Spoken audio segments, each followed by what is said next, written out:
Your home isn't dirty, it's untrained. There's a very specific difference between those two things. A dirty home needs cleaning. An untrained home needs something Japan figured out generations ago. The gap between those two ideas has nothing to do with effort. It's a completely different understanding of what clean actually means. 6 habits, small enough that they barely register as habits at all. Together, they mean a home cleans itself more than it ever gets the chance to get messy in the first place. Stay with me until habit 1, the shoe habit, because it's backed by a bacteria number most people have never actually looked at. And once you see it, you will not walk through your own front door in shoes again. Habit 3 has an actual name in Japanese, a term used for one very specific category of surface in your house. Once you know the word, you'll notice the problem everywhere. And habit 6, I'll save for the end, because it's the quietest one on this list. No sponge, no schedule, no product. But in a traditional Japanese household, this is the habit that says the most about a person's character. Let's get into it. Before the list, one concept. Everything on it traces back to this. Japan has a word for it, kagare, impurity, the residue of just existing in the world. And the matching word, harai, clearing it. Not a Western switch, dirty to clean, a loop repeated. Japan's oldest chronicle, the Kojiki, opens with a god returning from death and walking straight into a river to wash. Not to become pure once. Because purity was never a state, it was a habit. Every Shinto shrine still keeps a stone basin at the gate for exactly that reason. Not because visitors are dirty, because crossing a line calls for a small renewal every time. Western homes draw one line, dirty clean. Japan draws a map full of checkpoints. Keep that map in mind. Every habit on this list comes back to it. Habit 1, take your shoes off at the door, every time, no exceptions. Picture your actual morning. You get home, groceries in one arm, phone in the other, and you walk straight from the car, through the entry, into the kitchen, shoes on the whole way. It doesn't register as a decision, it's just how the door works. Research on household contamination has found that the sole of an average shoe carries hundreds of thousands of bacteria, E. coli among them, picked up from parking lots, sidewalks, gas station floors, public restrooms. Between 90 and 99% of that transfers to your indoor floor on first contact. Every step through your living room in outdoor shoes is a small deposit. In Japan, this doesn't happen.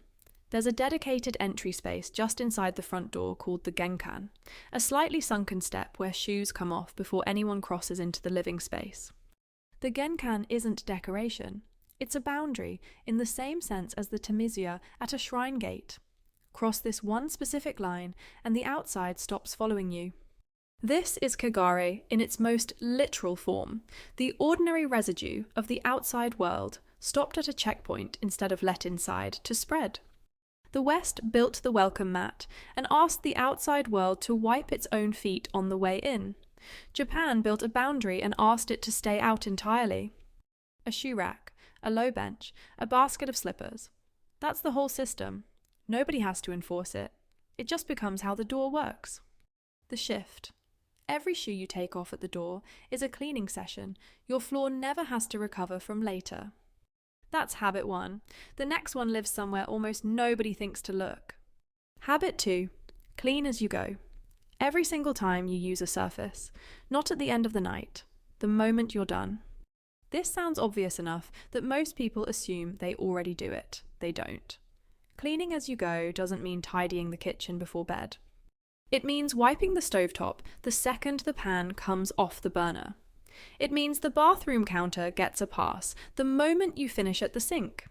It means the cutting board goes back to its place the second the last vegetable is chopped. Psychologists have a name for why most people skip this anyway. The Zeigarnik effect, the finding that a human brain fixates on an unfinished task far harder than a finished one. Leave a counter half wiped, and you haven't just left crumbs behind. You've opened a loop your brain keeps quietly checking on all day without asking your permission. In Japan, there's a word for doing something with the attention it deserves while you're already doing it. Teine, care, or thoroughness applied to an ordinary action. Wiping a countertainer isn't a chore tacked onto the end of cooking, it's treated as part of the same motion as the cooking itself. The task isn't finished until the space is returned to how it started. The shift. 2 minutes spent wiping a surface the moment you finish with it will save you 45 minutes on a Saturday you were planning to spend doing something else. Now here's the one I promised you back at the start of this video. The one with its own name, 4 seconds long. Habit 3. Wipe the sink dry every single time you use it, after you wash your hands, after you brush your teeth, after the dishes. 1 cloth, 1 wipe, 4 seconds, and the sink looks exactly like it did before you touched it. Slow down here for a second because I know what you're thinking, that this is too small to matter. In Japan, there's a specific term for the group of surfaces near water: sinks, faucets, drains, anywhere moisture collects. Mizumawari, literally the areas around water. Mizumawari carries weight beyond hygiene. Standing water, a damp counter, spots drying on a mirror. These read as small pockets of stagnant kagari, sitting exactly where the day's residue is most likely to collect. Work associated with the Princeton Neuroscience Institute has found that small, unresolved clutter in a person's immediate environment competes for attention below the threshold of conscious awareness. Walk past a spotted bathroom counter 40 times over the course of a week, and your brain logs the disorder 40 times. 4 seconds once after every use closes that signal before it opens. The shift. A damp, spotted sink isn't a dirty sink. It's an untrained one. Train it with 1 cloth on 1 hook, and 4 seconds after every use closes the loop for good. Habit 4. The 10-minute daily reset. Every evening before anything else. Not a deep clean, not an organising project, not catching up on what slipped during the week. 10 minutes and only 10. Returning whatever's visible from where you're standing back to how it looked that morning. Counter wiped, cushion straight, dishes done, everything back to its place. Then you stop. The hard stop matters as much as the 10 minutes. Most people who try an evening tidy fall into one of 2 traps. Either they're too tired to start, so the mess waits for tomorrow, or they start and don't stop, and the reset turns into a project. 10 minutes avoids both. Short enough that exhaustion isn't an excuse, specific enough to end before it becomes a burden. This comes from osoji, literally cleaning, but carrying the weight of a daily ritual rather than a chore. It's part of why Japanese elementary schools have had students clean their own classrooms every afternoon for generations, not assigned as punishment, but as routine maintenance. Research on habit formation has found that the behaviours most likely to become fully automatic are the ones performed at a consistent time, tied to a consistent daily cue. The shift. A home that resets for 10 minutes every evening never becomes the home that needs an entire Saturday to undo. We're heading into the final 2 now. Habit 5. Give every single object in your home exactly 1 place and put it back there every time. Not a general area. 1 drawer, 1 shelf, 1 hook, 1 basket. Every time, without exception. Here's the mechanism that makes this one of the most powerful habits on the whole list, and it has nothing to do with laziness. It's decision fatigue. By evening, after hundreds of small decisions, the brain's default answer becomes, "Here is fine, I'll deal with it later." That "here is fine" is where every pile in your house actually started. In Japanese workplace organisation, there's a specific term for this. Seitan, fixed position, one of 5 foundational principles of order still taught on factory floors today. Where does this go has exactly one answer. Put the object back and it's gone. Put it anywhere else, and something looks visibly wrong immediately.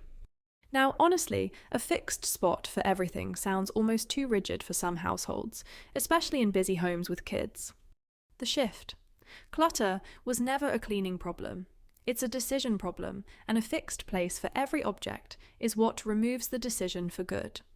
Stay here for the last one, because it's the quiet one that says more about a person than any of the other 5 combined.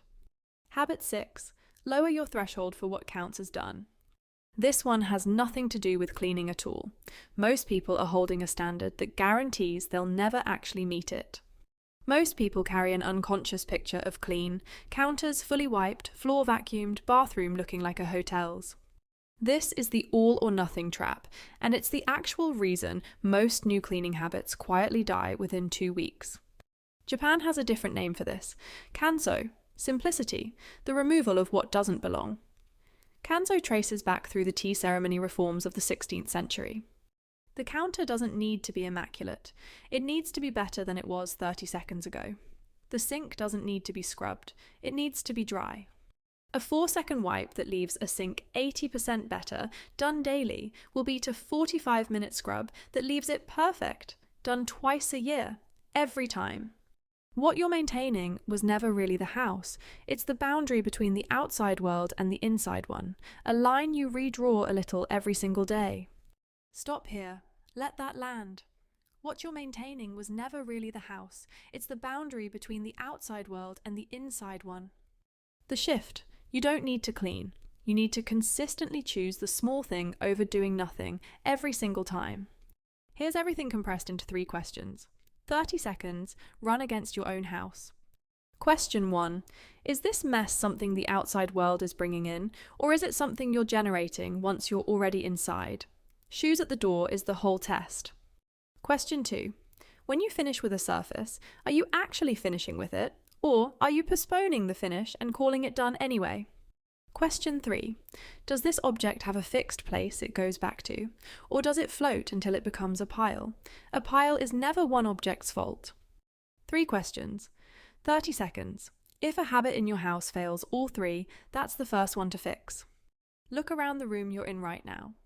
Which one of these 6 did you not expect to see on this list? Tell me the number 1 through 6 in the comments right now. And if one of these actually changed how you think about your own place, send it to one person whose home you've been in and quietly thought they'd feel better if it just ran on its own a little more. See you in the next one.